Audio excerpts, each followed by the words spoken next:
គួបគំតែរៀមត្រូវជុំក្នុងចំណងខ្លាចអីញៀនអីជួយបងផងបើអូនមកណោយរកគូពេញជីសំលេងអ្វីមកពីណា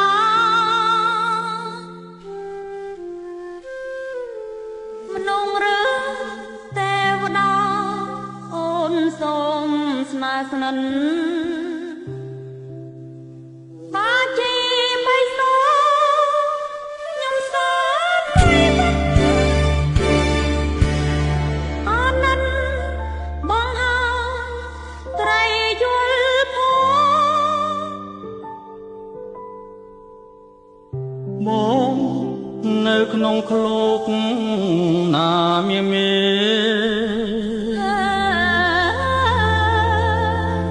បងជាមនុស្សទេណានួនល្អ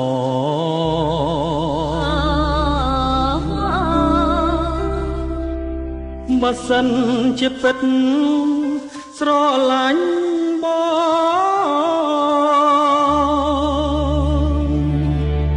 ខ្លាចអីជួយផងណាស្នេហា